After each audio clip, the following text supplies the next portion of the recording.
بسم اللہ الرحمن الرحیم نحمدک ونستعینک یا ذا الجود والنعم یا ذا الفضل والکرم یا عالم السر والہمم یا خالق اللوح والقلم یا رب البیت والحرم الصلاة والسلام علی النبی الامی المکی المدنی التجلی التام والمجل الاتم مالک الحدوث سلطان القدم ابی العقول والنفوس والبشر وهو علة العلل ابی القاسم محمد اللہم صلی علی محمد وعلی ابن عمہ ووارث علمہ وخلیفته صاحب الولایت التشریع والتکوین امیر المؤمنین وعلی السیدۃ المعصومۃ الجلیلہ التي هي جوهرة القدس من الكنز الخفي بدت فابدت تاليات الأحرف وأئمة الغر بل أبيها سيما بقية الله الأعظم في الأرضين روح له الفداء وأرواح العالمين ولعنة الله على أعدائهم أجمعين أما بعد بسم الله الرحمن الرحيم تبارك الذي بيده الملك وهو على كل شيء قدير الذي خلق الموت والحياة ليبلوكم أيكم أحسن عملا صلوات بر محمد وعلى اللهم صل على محمد وآل محمد وعجل فرجهم خداوند عظیم قرآن کریم میں ارشاد فرماتا ہے تبارک الذی بیدہ الملک وهو على كل شيء قدیر، ببرکت ہے خداوند عظیم جو مالک ہے زمین و آسمان کا اور وہ ہر چیز پہ قادر ہے۔ الذی خلق الموت والحیات، خداوند وہ ہے جس نے آپ کو زندگی دی، موت دیتا ہے۔ لیبلوکم ایکم احسن عملا، تاکہ خداوند عظیم آپ کو آزمائے کہ آپ میں سے کون اس کے لیے بہتر سے بہتر عمل کو انجام دیتا ہے۔ یہ ہماری ذمہ داری ہے خداوند عظیم کا عبد ہونے کے ناطے، بندہ خدا ہونے کے ناطے، کہ ہر وہ کام کریں جس سے خدا کی رضا ہمیں معلوم ہو سکے کہ خدا ہم سے راضی ہے۔ انسان جب دنیا سے جائے تو اس اطمینان کے ساتھ جائے کہ میں کوشش کرتا رہا ہوں، وہ کام جو خدا کی رضا کے تھے وہ کرتا رہا ہوں۔ خداوند عظیم ان کاموں کو اپنی بارگاہ میں اپنی مرضی سے قبول فرمانا چاہے تو قبول کر لے۔ میں نے اس کا بندہ ہونے کے ناطے کوشش کی ہے اسے راضی رکھنے کی۔ یہ ایک احساس اور ایک اطمینان انسان کے باطن میں ہونا چاہیے، ہمارے ایمان کا یہ تقاضا ہے۔ اور خدا فرماتا ہے کہ میں چاہتا ہوں کہ تم میرا شکر ادا کرو۔ وہ کہتا ہے کہ اذکرونی اذکرکم واشکروا لی ولا تکفرون، تم میرا ذکر کرو میں تمہارا ذکر کروں گا، اور تم میرا شکر ادا کرو اور میری نعمات کا انکار مت کرنا۔ اس لیے کہ وہ کہتا ہے میں نے کثرت سے آپ کو نعمتیں دی ہیں۔ اگر واقعاً انسان خدا کو پہچان لے تو ممکن نہیں ہے کہ انسان معرفت خدا کے بعد اس سے دور رہ سکے اور اس کا نافرمانی اور ناشکرہ بن سکے، یہ ممکن نہیں ہے۔ یہی وجہ ہے کہ وہ خداوند عظیم حضرت داؤد کو ارشاد فرماتا ہے کہ یا داؤد حببنی الی خلقی، اے داؤد مجھے اپنی مخلوق کا محبوب بناؤ۔ سوال کیا کہ بار الہ کیسے تجھے تیری مخلوق کا محبوب بناؤ؟ تو خدا نے کہا ذکرہم آلائی، تم میری نعمتیں انہیں یاد کراؤ، خود بخود محبت کریں گے مجھ سے۔ نعمات، میری نعمتیں بیان کرو، ان کو کہو بتاؤ کہ میں نے کس طرح سے بن مانگے ایسی ایسی نعمتیں دی ہیں کہ پوری کائنات اس نعمت کے مقابل میں عوض نہیں بن سکتی ہے جو نعمتیں خدا کہتا ہے کہ میں نے عطا کی اپنے بندوں کو۔ یہ دیکھیں خدا نے ہمیں بصارت دی ہے، خدا نے ہمیں سماعت دی ہے، خدا نے ہمیں بولنے کی صلاحیت دی ہے، خدا نے ہمیں فکر کرنے کی صلاحیت دی ہے، قطع نظر اس کے کہ پوری کائنات ہمارے لیے خلق کی ہے۔ خلق لکم ما فی السماوات وما فی الارض جمیعا، خدا کہتا ہے میں نے سب کچھ آپ کے لیے خلق کیا ہے۔ یہ جو کچھ زمین میں ہے، جو کچھ آسمانوں میں ہے، یہ سب کا سب خدا کہتا ہے کہ میں نے آپ کے لیے خلق کیا ہے، چاہتا یہ ہوں کہ تو ان نعمات کے مقابل میں میرا شکر ادا کرنا۔ ہمارے شکر سے اسے کوئی فائدہ نہیں ہوتا ہے، ہماری عبادت سے خداوند عظیم کی خدائی میں کوئی فرق نہیں پڑنے والا۔ ساری کائنات کافر ہو جائے تب بھی خدا کی قدرت میں کیا فرق پڑ سکتا ہے؟ ساری کائنات مومن ہو جائے تو خدا کی کوئی اضافہ نہیں ہونا ہے خدا کی عظمت میں۔ نہ بندہ جب شکر کرتا ہے، عبادت کرتا ہے تو اپنی لیاقت کو ظاہر کرتا ہے اس کی بارگاہ میں، لہٰذا وہ کہتا ہے کہ جب تو میرا شکر ادا کرتا ہے میں خوش ہوتا ہوں۔ اذکرونی اذکرکم، تم میرا ذکر کرتے ہو میں تمہارا ذکر کرتا ہوں۔ یہ مجالس احسان ہے ہمارے اوپر خداوند عظیم کا کہ اس نے ہمارے دلوں میں محبت اہل بیت ڈالی ہے۔ یہ اس محبت کا نتیجہ ہے کہ ہم جب بھی کوئی اپنا بھی دنیا سے جاتا ہے تو ہم اس پہ رونے کی بجائے حسین پہ روتے ہیں۔ یہ اس محبت کا نتیجہ ہے جو اس نے ہمارے دلوں میں ڈالی ہے، اور ہمیں ایک مرکز و محور محبت عطا کیا ہے خداوند عظیم نے۔ جیسے اس نے ہمیں مرکز اطاعت عطا کیا ہے، اسی طرح مرکز محبت بھی اس نے عطا کیا ہے۔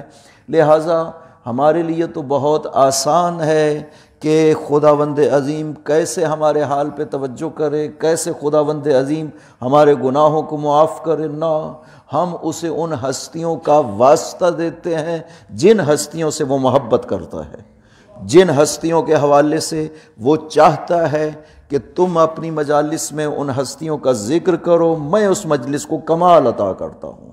لہٰذا ان مجلسوں میں جب ذکر آل محمد کیا جاتا ہے تو خداوند عظیم خوش ہو جاتا ہے۔ ہم ہر وہ کام کرتے ہیں جس سے خدا خوش ہوتا ہے، سب سے زیادہ خدا جس سے خوش ہوتا ہے وہ آل محمد کا ذکر ہے اپنی مجالس میں۔ صلوات پڑھیے محمد و آل محمد، اللہم صلی علی محمد و آل محمد وعجل فرجہ۔ لہذا وہ کہتا ہے لیبلوکم ایکم احسن عملا، میں دیکھنا چاہتا ہوں میری بندگی کون کر رہا ہے، میری خاطر عمل کو کون انجام دیتا ہے۔ ورنہ قابیل اور حابیل کی جو خدا نے مثال ذکر کی ہے قرآن کریم میں، وہ قابیل نے انکار نہیں کیا تھا عمل کرنے کے لیے خداوند عظیم سے، وہ خدا کے علاوہ کسی اور کی عبادت بھی نہیں کرتا تھا، اس نے بھی انکار بھی نہیں کیا۔ کہا گیا قربانی مانگتا ہے خداوند عظیم۔ حضرت آدم نے دونوں بیٹوں کو پیغام دیا کہ خدا کہتا ہے کہ میری بارگاہ میں قربانیاں پیش کرو۔ قابیل نے بھی کی اور حابیل نے بھی کی۔ قابیل نے انکار نہیں کیا تھا کہ میں قربانی نہیں پیش کروں گا، اس نے قربانی دی اور حابیل نے بھی دی۔ فرق کہاں سے پیدا ہوا؟ فرق وہ خلوص تھا دل میں جو خدا کے لیے ہونا چاہیے تھا۔ قابیل نے کوشش کی اس کے مال میں سے جو کم ترین مال تھا وہ اس نے خدا کی بارگاہ میں پیش کیا۔ حابیل نے کوشش کی اس کے مال میں سے جو بہترین مال تھا وہ بارگاہ خدا میں پیش کیا۔ خدا نے قربانی قابیل کو رد کر دیا اس وجہ سے کہ اس نے انجام دیتے ہوئے خلوص کا مظاہرہ نہیں کیا تھا خداوند عظیم کے لیے۔ حابیل کی قربانی کو خدا نے قبول کر لیا، لہٰذا عمل خدا وہ قبول کرتا ہے جو کہتا ہے صرف میرے لیے کیا جائے۔ عمل کرنے والے کے دل میں کوئی اپنی غرض نہ ہو تو میں اس عمل کو اپنی بارگاہ میں اتنی اہمیت دیتا ہوں کہ ایک روایت ہے کہ اگر آپ 1 درہم خدا کی بارگاہ میں صدقہ کرتے ہیں تو خداوند عظیم فرماتا ہے کہ میں تمہارے صدقات کی پرورش کرتا ہوں۔ جیسے آپ ایک بچہ لیتے ہیں بکری کا اور اس کی پرورش کر کے پال پوس کے بڑا کرتے ہیں، خدا کہتا ہے کہ میں اسی طرح سے تمہارے صدقات کی پرورش کرتا ہوں۔ یہ 1 درہم جو تم نے خرچ کیا ہے قیامت کے دن پہاڑ کی طرح ثواب تمہیں واپس کیا جائے گا۔ خدا تو اس طرح فرماتا ہے تم عمل کرو، میرے لیے عمل کرو، میں دنیا میں تمہیں پاکیزہ زندگی عطا کروں۔ سورہ نحل میں ارشاد فرماتا ہے من عمل صالحا من ذکر او انثی وهو مؤمن، جو بھی عمل صالح کرتا ہے مرد ہو یا عورت ہو، وهو مؤمن، جب ایمان کے ساتھ عمل صالح کرتا ہے فلنحیینہ حیاتا طیبہ، خدا فرماتا ہے ہم دنیا میں اسے پاکیزہ ترین زندگی عطا کریں گے۔ وَلَنَجْزِيَنَّهُمْ أَجْرَهُمْ بِأَحْسَنِ مَا كَانُوا يَعْمَلُونَ، اور آخرت میں ہم انہیں جو بہترین اجر ہے وہ عطا کریں گے۔ خداوند عظیم 2 باتیں فرما رہا ہے، آپ عمل صالح کرو، خدا فرماتا ہے دنیا میں میں تمہیں پاکیزہ زندگی عطا کروں گا، اور آخرت میں خود جس کو وہ فرما رہا ہے بے احسن، سب سے بہترین اجر جو ہم دینے والے ہیں وہ تمہیں عطا کریں گے اس عمل صالح کے نتیجے میں۔ لہٰذا کتنا خداوند عظیم نے فضل و کرم کیا کہ وہ کہتا ہے کہ سب کچھ میں نے تمہیں عطا کیا، مال میں نے عطا کیا، قدرت میں نے عطا کی، صحت میں نے عطا کی، سلامتی میں نے عطا کی، اعضاء و جوارح میں نے عطا کیے، یہ سب کچھ میں نے عطا کیا، اب اس میں سے کچھ میری ذات کے لیے خرچ کرو، اس کا بھی میں تمہیں اتنا اجر دوں گا کہ میں اسے خدا ہو کر کے احسن کہہ رہا ہوں۔ یا علی اللہم صلی علی محمد و آل محمد وعجل فرج۔ لیکن دیکھنا یہ چاہیے کہ آپ کے عمل کی قدر و قیمت خدا کی بارگاہ میں پڑتی کیسے ہے۔ انسان ایک عمل کرتا ہے، ساری رات مصلی عبادت پہ کھڑا رہتا ہے، لیکن ہو سکتا ہے بارگاہ خدا میں اس کے عمل کی ذرہ برابر بھی قدر و قیمت نہ ہو۔ انسان 2 رکعت پڑھتا ہے بارگاہ خدا میں، لیکن وہ خدا کا بہترین عابد شمار ہو صرف 2 رکعت پڑھنے کی وجہ سے۔ نوافل کی بات کر رہا ہوں، فرائض تو فریضہ ہے، وہ تو ہماری ذمہ داری ہے۔ جب انسان نوافل کے لیے کھڑا ہوتا ہے خداوند عظیم ملائکہ کو متوجہ کرتا ہے، فخر کرتا ہے خداوند عظیم اپنے اس بندے کے اوپر، کہتا ہے ملائکہ سے دیکھو فرشتوں، میں نے اس پہ یہ نماز واجب نہیں کی ہے جس کو یہ میری خاطر پڑھ رہا ہے، میری بارگاہ میں رات کو اپنی نیندوں کو چھوڑ کر یہ کھڑا ہوا ہے، بیٹھا ہوا میری بارگاہ میں صرف میری محبت کی خاطر، میں نے تو اس پہ یہ نماز فرض ہی نہیں کی ہے۔ اس طرح سے خدا کہتا ہے کہ میں تمہارا ذکر کرتا ہوں فرشتوں کے سامنے، تم میرا ذکر کرو زمین پر، میں تمہارا فرشتوں کے سامنے ذکر کروں گا۔ کہ یہ دیکھو تو صحیح، یہ خدا کا وعدہ ہے قرآن کریم میں، خدا کہتا ہے کہ میں ذکر کروں گا، تمہیں یاد کروں گا جب تم مجھے یاد کرتے ہو۔ یہ تو ممکن ہی نہیں ہے کہ بشر خدا کو یاد کرے اور خدا اپنے وعدہ کے مطابق انسان کو یاد نہ کرے، اور جب اس کا وعدہ سچا ہے تو پھر کتنی خوبصورت بات ہے کہ آپ زمین پر کتنا ٹائم لگ جائے گا، تھوڑا سا ٹائم رات کو نماز شب کے لیے اٹھ جائیں، 2 رکعت نافلہ پڑھ لیں، تھوڑا سا ٹائم لگے گا نا، آپ اتنا تھوڑا سا ٹائم بارگاہ خدا میں حاضر ہو کر بیٹھتے ہیں، اسے یاد کرتے ہیں۔ کتنا بڑا فخر ہے اور کتنی بڑی عظمت ہے کہ خداوند عظیم فرشتوں کے اجتماع میں انسان کو یاد کرے کہ دیکھو تو صحیح، یہ میرا بندہ ہے، یہ ہے میرا شکر ادا کرنے والا۔ خدا اس طرح سے فخر کرتا ہے، لہٰذا یہ ہماری ظاہری طور پر تھوڑا وقت ہوتا ہے، معمولی سی ایک بات ہے، سبحان اللہ والحمد للہ ولا الہ الا اللہ واللہ اکبر، ایک تسبیح ہے سبحان اللہ۔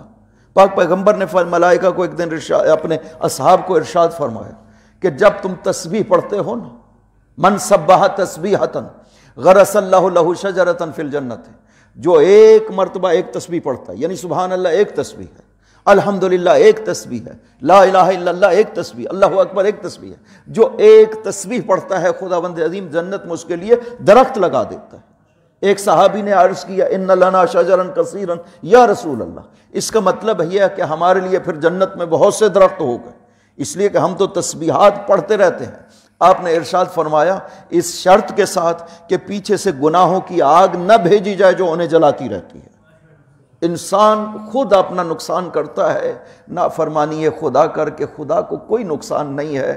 اب پوری کائنات بھی اگر معصومین کے علاوہ وہ کافی ہیں خداوند عظیم کی پہچان کے لیے، کہ وہ کہتا ہے کہ میں پہچانا جاؤں، چاہتا تھا پہچانا جاؤں، تو یہ ہستیاں جو اس کی معرفت کا حق ادا کرنے والی ہیں وہ کافی ہیں۔ معرفت خدا کیا ہے، خدا کو کیسے پہچانا جائے کہ خدا ہمارے اوپر توجہ کرے، یہ بہت ضروری ہے کہ انسان خدا کی معرفت کیسے حاصل کرنا چاہتا ہے۔ ایک راستے سے انسان جاتا ہے، خدا کہتا ہے مجھے قبول نہیں ہے۔ بنی اسرائیل میں ایک عابد ہے، معصوم حدیث کو ارشاد فرماتے ہیں کہ بنی اسرائیل کا ایک گھرانہ ہے پورا، وہ گھرانے اس طرح سے خدا کی عبادت کرنے والا ہے کہ ان میں سے ہر فرد میں یہ صلاحیت تھی کہ جب خداوند عظیم کی بارگاہ میں کوئی دعا کرتے تھے خدا دعا کو مستجاب فرماتا تھا۔ وہ اتنا عبادت گزار گھرانہ تھا بنی اسرائیل میں۔ اس کا ایک فرد مصلی پہ بیٹھتا ہے، خداوند عظیم سے دعا کرتا ہے، 40 دن مناجات کرتا رہا خدا سے، خدا اس کی دعا کو قبول نہیں کرتا ہے۔ حضرت عیسیٰ سے آ کر کے عرض کیا اے عیسیٰ روح خدا، کیا ہوا ہے کہ خداوند عظیم میری دعا کو قبول نہیں کر رہا؟ ہمارے تو خاندان میں یہ خصوصیت پائی جاتی ہے کہ جب ہم دعا کرتے ہیں خدا قبول فرماتا ہے۔ حضرت عیسیٰ نے خدا سے عرض کیا بار الہ، یہ سوال کر رہا ہے، اس کے سوال کا جواب کیا ہے؟ کیوں اس کی دعا کو قبول نہیں کر رہا؟ خداوند عظیم نے ارشاد فرمایا کہ عیسیٰ یہ اتنی دعا کرے کہ یہ ریزہ ریزہ ہو جائے کٹ کر کے، تب بھی اس کی دعا کو قبول نہیں کروں گا، اس لیے کہ یہ اس راستے سے آ رہا ہے جو راستہ میں نے دعاؤں کی قبولیت کا قرار ہی نہیں دیا ہے۔ پوچھا کیا راستہ ہے خداوند عظیم؟ کہا عیسیٰ تیرے بارے میں، تیری نبوت کے بارے میں اس کے دل میں شک پایا جاتا ہے، ساری زندگی بھی مانگتا رہے، اس کی دعاؤں کو قبول نہیں کروں گا۔ حضرت عیسیٰ نے اس سے پوچھا کہ خدا یہ فرما رہا ہے کہ تمہارے دل میں میری نبوت کے شک پایا جاتا ہے؟ اس نے کہا ہاں روح خدا بالکل آپ کی نبوت کے حوالے سے میرے دل میں شک تھا۔ خدا سے دعا کرے کہ خداوند عظیم میرے دل سے شک کو دور کرے۔ خدا سے دعا کی، خدا نے شک کو دور کیا۔ حضرت عیسیٰ نے فرمایا اب خدا فرماتا ہے کہ جب تم نے معرفت حاصل کر لی ہے اس راستے کی، جس راستے کے ذریعے سے خدا دعاؤں کو قبول کرتا ہے، اب مانگو وہ قبول کر لے گا تمہاری دعاؤں کو۔ خدا کہتا اللہ اکبر، یا رسول اللہ، یا علی، یا علی، اللہم صلی علی محمد و آل محمد۔ خدا دعاؤں کو بھی، عبد کو بھی اپنی بارگاہ میں ایسے قبول نہیں کر لیتا ہے کہ جو جائے جیسی عبادت انجام دے، نام خدا کے ساتھ کرے، خدا کہے کہ میں اسے اپنی بارگاہ میں قبول کر لوں گا۔ نہ، صرف نام خدا، دل میں اور کچھ بھی نہ ہو، خدا قبول نہیں کرتا ہے۔ خدا نے ابلیس کی بار بار قرآن کریم میں مثالیں ذکر کی، سورہ بقرہ میں، سورہ سات میں، سورہ طٰہٰ میں، خدا مختلف جگہوں پہ قرآن کریم میں ابلیس کی مثالیں ذکر کر رہا ہے۔ خدا فرماتا ہے کہ ابلیس کو کہا، ملائکہ کو کہا سجدہ کرو آدم کو، ابلیس نے انکار کر دیا، سب ملائکہ نے سجدہ کیا۔ خدا نے پوچھا، یہاں پہ خدا نے قرآن کریم میں مفصل گفتگو ذکر کی ہے کہ ابلیس اور خدا کے بیچ میں گفتگو کیا ہوئی۔ خدا نے اس سے پوچھا کہ کیوں سجدہ نہیں کیا؟ جب میں نے حکم دیا تھا کہ آدم کو سجدہ کرو، تم نے کیوں نہیں کیا؟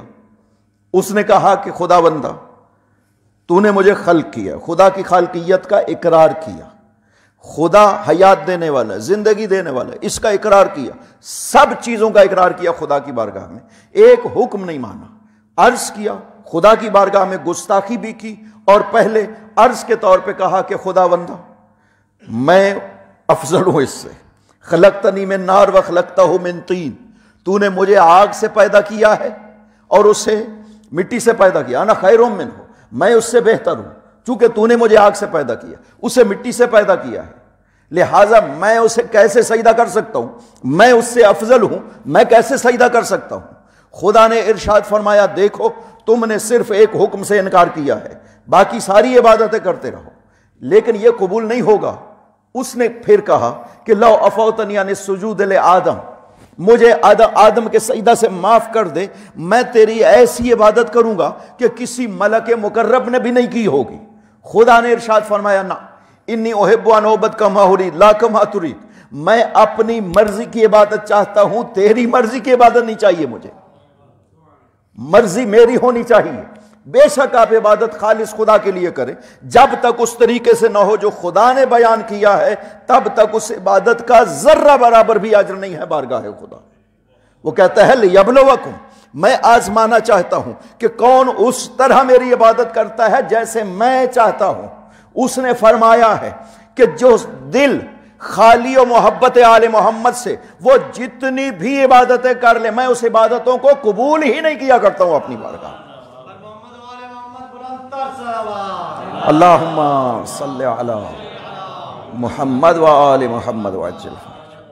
یہ حدیث میں اکثر پڑھتا ہوں تاکہ پتہ چلے کہ حقیقت کیا ہے، عمل کیسے قدر و قیمت پیدا کرتا ہے بارگاہ خدا میں۔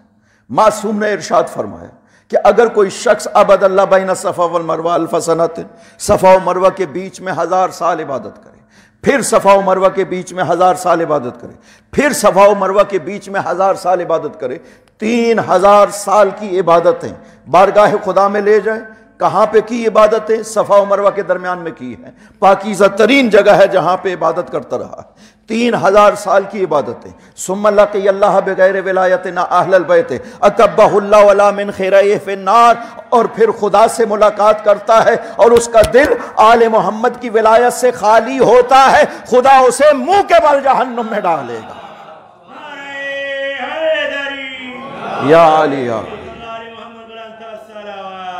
اللہم صلی علی محمد وآل محمد وعجل فرج۔ خدا عمل قبول ہی نہیں کرتا جب تک وہ شرائط نہ پائی جائے۔ ایک فرشتے بیان کرتے ہیں، جبرائیل نے بیان کیا حضور پاک سے کہ ایک اعمال ہے، فضا بھری ہوئی، معصوم سے یہ روایت ہے کہ ایک شخص ہے جس کے اعمال سے فضا بھری ہوئی، لیکن اس کی روح جو ہے وہ خداوند عظیم قبول نہیں کر رہا اپنی بارگاہ میں۔ فرشتے جب روح لے کر کے جاتے ہیں، آسمانوں کے دروازے نہیں کھولے گئے اس کے۔ سوال کیا فرشتوں نے، خدا بندہ یہ پوری فضا اس کے اعمال سے بھری ہوئی نظر آ رہی ہے، لیکن اس کی وجہ کیا ہے کہ اس کے روح کے لیے تو نے آسمانوں کے دروازے نہیں کھولے ہیں؟ خداوند عظیم ارشاد فرماتا ہے کہ اس کا دل محبت علی سے خالی تھا، جتنے بھی اعمال ہو جائیں میں قبول نہیں کروں گا ان کے اعمال کو۔ یہ وہ بنیادی ترین شرط ہے جو حیات دیتی ہے ہمارے اعمال کو۔ لہذا خدا کسی عمل کو بھی قبول کرتا ہے تو ولایت آل محمد کے ذریعے سے قبول کرتا ہے، کسی عبد کو بھی اپنی بارگاہ میں قبول کرتا ہے تو ولایت آل محمد سے کرتا ہے، اگر ارزش کسی عمل کی بھی بنتی ہے تو ولایت آل محمد سے بنتی ہے۔ اور ہمیں شکر ادا کرنا چاہیے کہ خداوند عظیم نے ہمارے دلوں میں آل محمد کی محبت اور ولایت کو ڈالا ہے۔ ہمیں نہیں پتہ تھا کس چیز کا عوض ہے، خداوند عظیم خود بہتر جانتا ہے، لیکن اس نے فطرت سے جب وعدہ لیا تھا تو جس نے فطرت میں قبول کیا تھا ولایت علی کو، دنیا میں وہ محب علی بنتا ہے، اور یہ اس کا نتیجہ ہے کہ وہ پھر کبھی بھی کسی حالت میں محبت علی اس سے دل سے جاتی نہیں ہے جب فطرت کے ذریعے سے قبول کیا ہو علی کو۔ کسی تلقین کے ذریعے سے کوئی نہیں مانتا، جتنی تلقین مرضی ہے کر دیں، جتنی حدیثیں مرضی ہے سنا دیں، یہ تو ہماری زبان ہوگی نا اگر ہم فضائل علی اپنی زبان سے سنائیں گے۔ وہ جو اول ہستی ہے اس کائنات کی، جو دین کا مؤسس ہے، جس نے دین بیان کیا ہے، جس نے شریعت بیان کی ہے، جس نے قرآن عطا کیا ہے، وہ فرما رہا ہے کیسے؟ 1,40,000 سے زیادہ افراد کے سامنے فرما رہا ہے، من کنت مولا ہو فہذا علی مولا، میں جس کا مولا ہوں اس کا علی مولا ہے۔ دیکھو علی کو نہیں مانو گے تو خدا کچھ بھی قبول نہیں کرے گا تم سے۔ وہ فرما رہا ہے، پردے میں بھی نہیں فرمایا، 1,40,000 افراد کے سامنے فرمایا ہے، لیکن پھر بھی نہیں مان رہے۔ اس کا مطلب ہے محبت علی تلقینوں سے نہیں مانی جاتی ہے، فطرت میں قبول کی جاتی ہے۔ فطرت پاکیزہ ہونی چاہیے تب محبت علی دلوں میں آتی ہے، جب تک فطرت پاکیزہ نہ ہو محبت علی دلوں میں نہیں آتی ہے۔ وہ ربا جس کا واقعہ میں اکثر سنایا کرتا ہوں، وہ حبشی ہے، بنی نجار کے قبیلہ میں رہتا ہے، کچھ بھی پتہ نہیں ہے اسے، مارا گیا، قبیلہ والوں نے ظلم کیا، مار دیا، 4 مزدور اس کا جنازہ اٹھا کر لے جا رہے، حضور پاک تشریف فرما ہے، اصحاب بھی بیٹھے ہیں، اصحاب نے عرض کیا یا رسول اللہ یہ رباح کا جنازہ جا رہا، مولا علی ساتھ کھڑے، عرض کیا یا رسول اللہ یہ ربا جب بھی مجھے دیکھتا تھا کہتا تھا انی احبو کا یا علی، اے علی میں آپ سے محبت کرتا ہوں۔ پاک پیغمبر نے یہ جملہ سنا اور ارشاد فرمایا کہ ربا کے جنازے کو واپس لے آؤ۔ واپس منگایا، اپنے دست مبارک کے ذریعے سے غسل دیا ربا کو، اپنے پیراہن مبارک میں کفن دیا، خود ساتھ چلے، اصحاب نے آوازیں سنی، بہت زیادہ تسبیح کی، سوال کیا یا رسول اللہ ہم اتنے لوگ نہیں ہیں لیکن تسبیح کی آوازیں بہت زیادہ آ رہی ہیں۔ آپ نے ارشاد فرمایا خدا نے رباح کے جنازے کے لیے 70,000 دستے فرشتوں کے نازل کیے ہیں، ہر دستے میں 70,000 فرشتے موجود ہیں، یہ رباح کی تشریح کر رہے ہیں۔ خود تشریف لے گئے، قبر میں اترے، رباح کے جنازے کو اپنے دست مبارک سے اٹھا کر کے قبر میں رکھا، اپنے دست مبارک سے ہاتھوں سے بند کیا اور ارشاد فرمایا کہ دفن کرنے سے پہلے حوران جنت حوض کوثر کا پانی لے کر رباح کا انتظار کر رہی تھی۔ قبر بند ہو گئی، دعا ہو گئی اور علی کی طرف رخ کر کے فرمایا ما نال ذالک الا بحبک یا علی، رباح کو جو بھی یہ ملا ہے یہ تیری محبت کے صلہ میں ملا ہے اے علی، یا علی یا علی۔ لہذا ہمیں موت میں کوئی پریشانی نہیں ہے، اس واسطے کہ ہم جب دنیا سے جاتے ہیں تو حضرت خود تشریف فرما ہوتے ہیں، ائمہ خود تشریف لاتے ہیں۔ ہمارا عمل اس قابل ہونا چاہیے کہ کچھ تو مناسبت ہو نا آل محمد کے ساتھ۔ یہ تو ہو نہیں سکتا کہ ہمارا کردار بالکل پلید ترین کردار ہو، تو حضرت خود ارشاد فرماتے ہیں کہ نہیں، میرا شیعہ ایسا نہیں ہونا چاہیے، خدا کا بندہ بھی گناہ گار نہیں ہونا چاہیے۔ بالکل یہ توقع نہیں ہے کہ کوئی خدا کا عبد ہو اور گناہ کرے، ہو نہیں سکتا۔ خدا کو جو پہچانتا ہو، اس پہچان کا نتیجہ یہ ہے کہ، اور پھر یہ مت سمجھیں کہ خدا کی بارگاہ میں بڑے بڑے مقامات صرف معصومین کے ساتھ خاص ہیں، نہ، ان کے الگ مقامات مناقب خدا نے عطا کیے ہیں۔ عبودیت کے ناطے ہم اس کی بارگاہ میں بہت زیادہ تقرب حاصل کر سکتے ہیں، اور مایوس نہیں ہونا چاہیے کہ ہم غیر معصوم ہیں، ہم میں کیا طاقت ہے، نہ، اے اصحاب ائمہ غیر معصوم تھے۔ دیکھیں عبداللہ ابن ابی یافور جوانی میں کو 29-30 سال کا نوجوان حضرت کی زندگی میں فوت ہو جاتا ہے، امام جعفر صادق علیہ الصلوۃ والسلام، اللہم صلی علی محمد وآل محمد وسلم۔ وہ صحابی تھا حضرت کا، اور حضرت کی زندگی میں ہی فوت ہو گئے۔ حضرت نے جو اس کی وفات پہ اس کے بارے میں جملے کہے ہیں نا، وہ بہت سننے والے ہیں۔ حضرت نے ارشاد فرمایا کہ اس کائنات میں میری امامت کے اوپر عبداللہ سے زیادہ کوئی بھی ایمان رکھنے والا نہیں تھا، میں دعا کرتا ہوں کہ خداوند عظیم اسے زمرہ معصوم میں محشور فرمائے، آل محمد کا جوار اسے خداوند عظیم عطا فرمائے، میں امید کرتا ہوں اور دعا کرتا ہوں۔ یہ ہے اگر انسان پورے خلوص کے ساتھ اپنے آپ کو معصوم کے ساتھ متصل کر لے، تو پھر ممکن نہیں ہے کہ جس نے اپنے آپ کو متصل کیا ہے معصوم کے ساتھ، اس کے کردار میں اتنا بڑا جھول ہو کہ معصوم خود کہیں کہ یہ ہمارا نہیں ہے، ایسا ہو نہیں سکتا۔ ہمارا غلطی ہو جاتی ہے، گناہ ہو جاتا ہے، توبہ کا دروازہ خداوند عظیم نے کھلا ہوا ہے، لیکن وہ کہتا ہے، دیکھو نا، یہ سورہ زمر کی آیت ہے، آپ اکثر سنتے ہیں، 54 نمبر آیت میں ارشاد فرماتا ہے کہ میرے نبی، میرے بندوں کو میرا پیغام دو، قل یا عبادی الذین اسرفوا علی انفسہم لا تقنطوا من رحمت اللہ ان اللہ یغفر الذنوب جميعا۔ میرے نبی، میرے بندوں کو پیغام دو کہ تم نے جو اپنے آپ پہ ظلم کیا ہے، نہ گناہ کیا ہے، مایوس مت ہو نہ رحمت خدا سے، میں سارے گناہوں کو معاف کر دیتا ہوں۔ اگلی آیت میں فرماتا ہے وَأَنِيبُوا إِلَىٰ رَبِّكُمْ، بس تمہارا کام یہ ہے کہ تم برگشت کرو، واپس آؤ بارگاہ خدا میں، خداوند عظیم گناہوں کو معاف کر دیتا ہے۔ لہٰذا معافی کا تو اس نے وعدہ دیا ہے۔ وہ سورہ انعام میں ارشاد فرماتا ہے فَقُلْ سَلَامٌ عَلَيْكُمْ، میرے نبی، میرے بندوں کو پیغام دینا کہ میں تمہیں سلام کہتا ہوں۔ کتب ربکم علی نفسہ الرحمہ، خدا نے اپنے آپ پہ رحمت کو فرض کیا ہے کہ تمہیں رحمت عطا کر۔ وہ کہتا ہے بس تم آؤ تو صحیح واپس۔ معصوم ارشاد فرماتے ہیں انسان ساری زندگی گناہ کرتا ہے، توبہ کر لیتا ہے، لیکن اس توقع پہ کوئی بھی گناہ نہ کرے، وہ توبہ قبول نہیں ہوتی کہ میں انشاءاللہ آخری عمر میں توبہ کروں گا، ابھی تو میری بڑی عمر پڑی ہے، نہ، یہ توبہ قبول نہیں ہوتی۔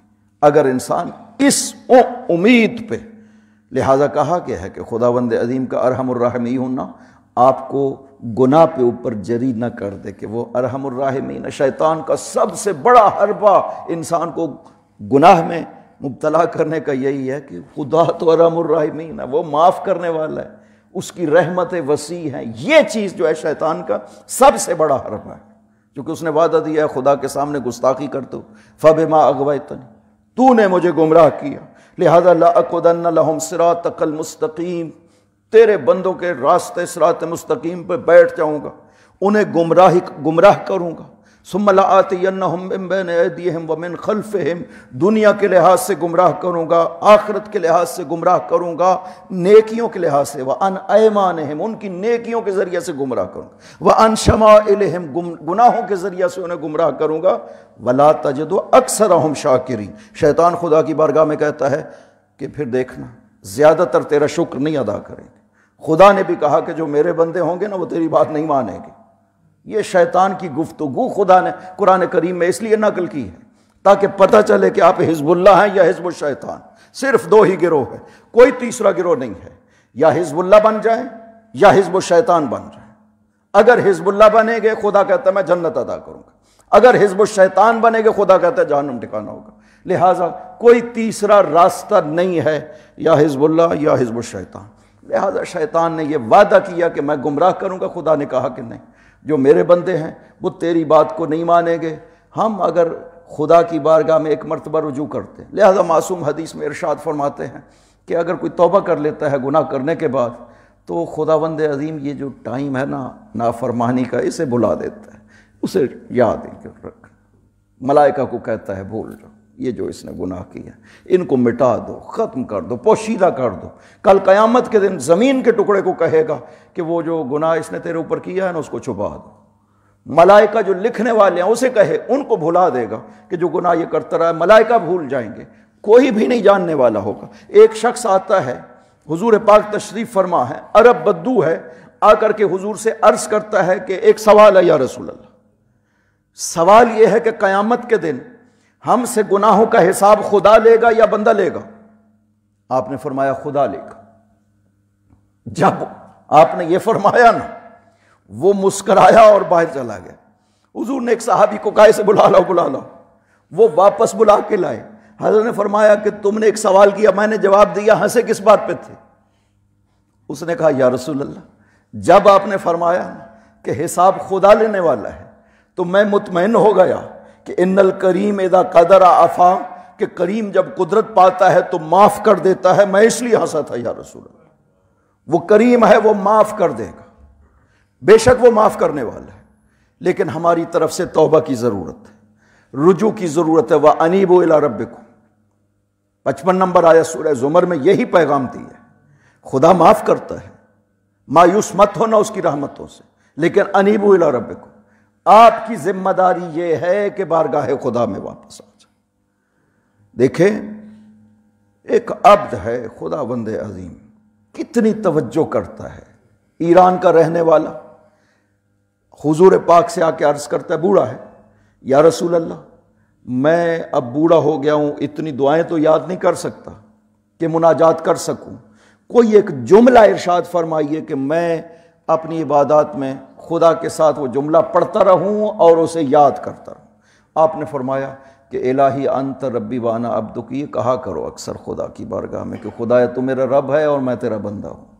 وہ چلا گیا، سال بھر کے بعد واپس آیا، عرض کرتا ہے یا رسول اللہ جب سے آپ نے جملہ ارشاد فرمایا دل بہت مطمئن ہے، وہ مناجات کرتا ہوں، واجبات ادا کرنے کے بعد بارگاہ خدا میں بیٹھ کر وہی مناجات کرتا رہتا ہوں جو آپ نے ارشاد فرمائی. آپ نے پوچھا میں نے تمہیں کیا کہا تھا؟ اس نے کہا آپ نے فرمایا تھا نا کہ الہی انت عبدی وانا ربک. اس کا معنی بالکل الٹ بنتا ہے کہ خدایا تو میرا بندہ ہے اور میں تیرا رب ہوں. حضور نے فرمایا میں نے تمہیں کب کہا تھا ایسا؟ یہ تو کفر ہے جو تم کہتے رہے. میں نے تمہیں کہا تھا الہی انت ربی وانا عبدک، خدا تو میرا رب ہے میں تیرا بندہ ہوں. تم تو الٹ کہتے رہے ہو، یہ کفر ہے جو تم کہتے رہے. جب اسے پتہ چلا، مومن آدمی تھا، جب اسے پتہ چلا نا کہ میں اس جملے میں کفر کرتا رہا ہوں تو رونے لگا. اتنا رویا کہ زمین پر گر گئے. جبرائیل نازل ہوئے، پیغام دیا یا رسول اللہ خدا فرماتا ہے کہ میرے بندے کو زیادہ پریشان نہ کریں، میں اس کے دل کو دیکھ رہا تھا، زبان کو نہیں دیکھ رہا تھا. زبان میں کیا ہے؟ خدا کیوں نہیں توجہ فرمائے گا؟ جب کوئی بندہ اسے پکارے گا وہ توجہ فرماتا ہے. ہماری زبان تو عربی نہیں ہے، لہذا ہم جب عبادت کرتے ہیں تو اپنی زبان میں بازیں پتہ نہیں کیسی ہوتی ہے.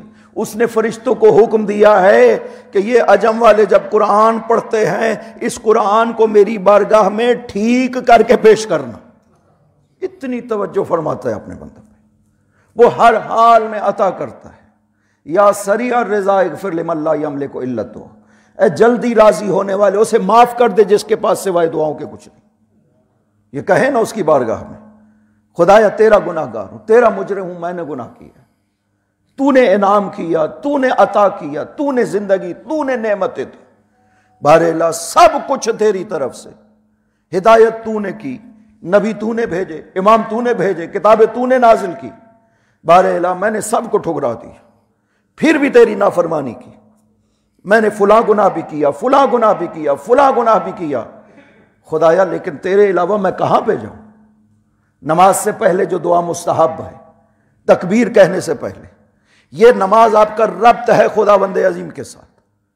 ایسے ہی مت کیا کرے کہ آئیں اور جلدی جلدی اللہ اکبر کہیں اور نماز پڑھیں اور چلے جائیں، نہ نماز خدا کے حضور میں حاضر ہوئے آپ، یہ ربط ہے خداوند عظیم کا۔ آئیں کھڑے ہوں، تھوڑی دیر پہلے اپنے آپ کو سوچیں کہ میں کیسا ہوں جو بارگاہ خدا میں حاضر ہوا، میں مجرم ہوں، میں گناہگار ہوں، میں اس سے معافی چاہتا ہوں۔ یہ سوچیں، اس دعا کا مطلب ہی یہی ہے، الہی قد اتاک المسیء، خداوندہ یہ گناہگار تیری بارگاہ میں حاضر ہے، وَأَمَرْتَ الْمُحْسِنَ يَتَجَاوَزَ عَنِ الْمُسِیء، تو نے احسان کرنے والوں کو حکم دیا ہے کہ گناہگاروں کو معاف کرے، انت المحسن وَأَنَا الْمُسِیء، تو ہے احسان کرنے والا، میں ہوں گناہگار، فَتَجَاوَزْ عَنْ قَبِیحِ مَا تَعْلَمُ عَنِّی، خدایا جو میرے گناہوں کو جانتا اسے معاف فرما۔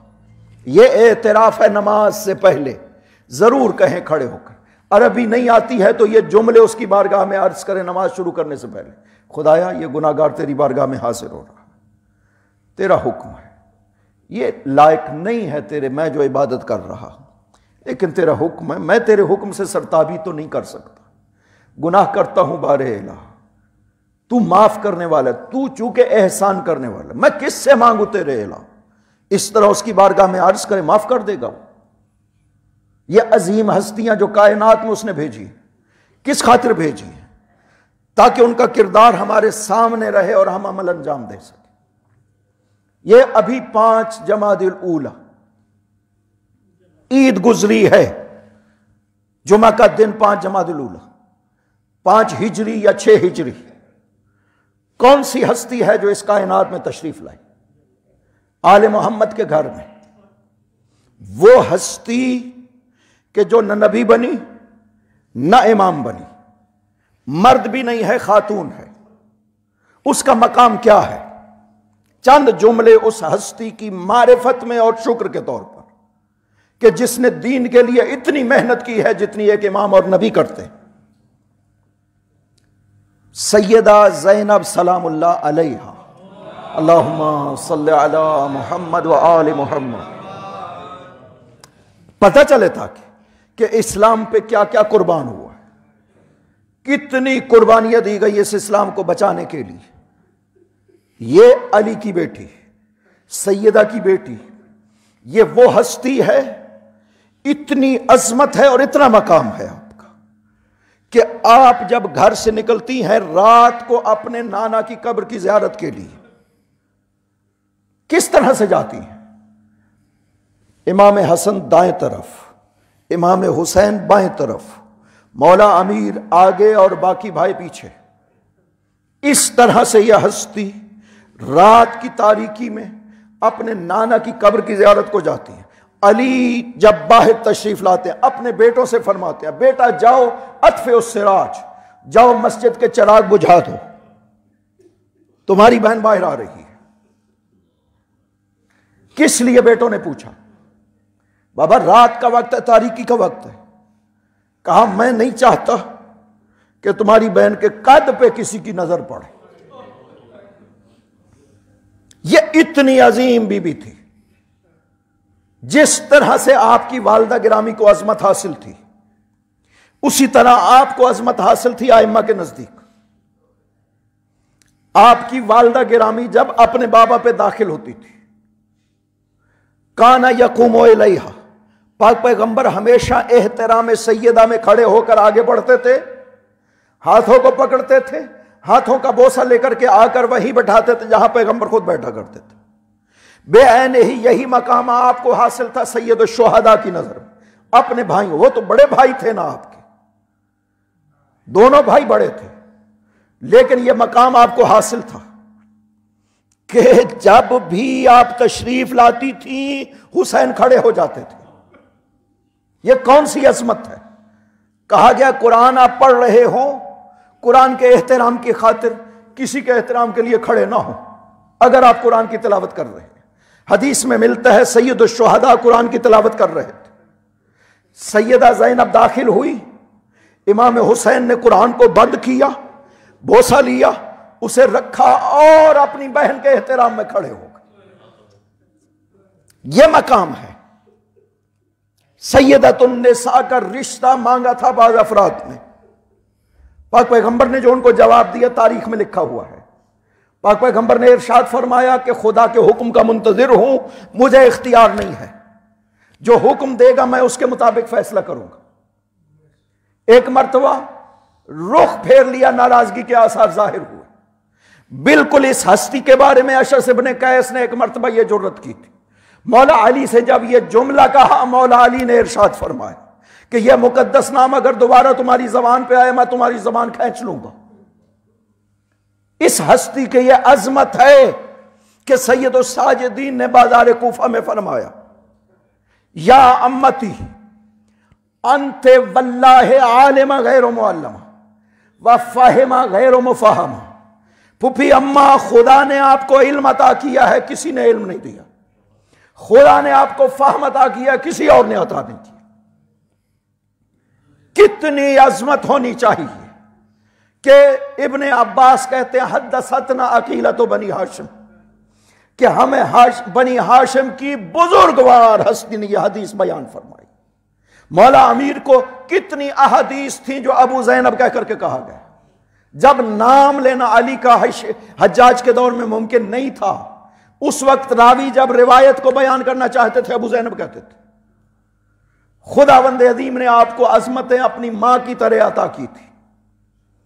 یہی وجہ ہے کہ کربلا میں جب آخری ودا کیا نا حسین نے اپنی بہن سے، تو ایک جملہ کہا، یا اختاہ لا تنسینی فی صلاتک اللیل، بہن زینب حسین کو اپنی نماز شب میں یاد رکھنا۔